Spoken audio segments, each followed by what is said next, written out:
What is an easy at-home workout that all women can do? We keep it simple. Here's what I would recommend.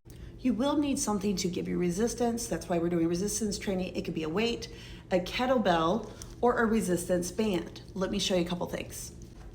Let's start with bicep curls. Just a simple weight, starting with your palms facing your leg, then turning as you come up because the bicep is a supinator. So you have to turn your arm to make the biceps actually fire the best. Next, we're gonna do a bent over row. This is gonna work your middle upper back. So a bent over row, you keep your tummy tight, you hinge at your waist, and you're lifting those weights up. And notice how I am bringing my elbows up to about shoulder height. No further. Next, I'm going to take those same weights. I'm going to lay on the ground. I'm going to do a bridge. This is a weighted bridge. If the weighted bridge hurts because you have low back pain, do not do that. Just do a normal bridge. And if a bridge hurts, you only lift up as high as you can safely go. We never want you to ignore the pain of injury, although there is fatigue that can happen with weightlifting, so I need you to understand the difference. Next, we're going to do a squat.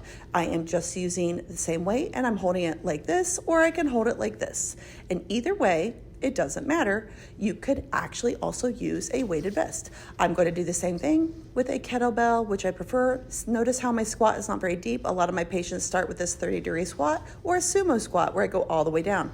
Now for me, I've worked to get this motion in my hips and knees, and I'm not perfect, but that's good for me. Next, we're going to do a deadlift. Deadlift is bending over, hinging at your hips, driving your booty back, and I'm keeping my tummy tight. I'm keeping my back relatively flat. Now I'm going to do it from the other side. Here we go. Tighten my belly, hinge at my hips.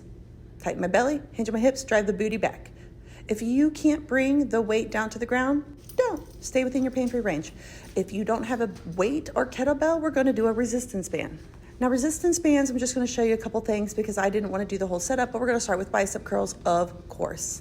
So curls for the girls, then we're going to do a bent over row, and the resistance isn't enough for me, so I'm going to kind of change and get off the handlebars. Oh, that's better. So this is for my upper back.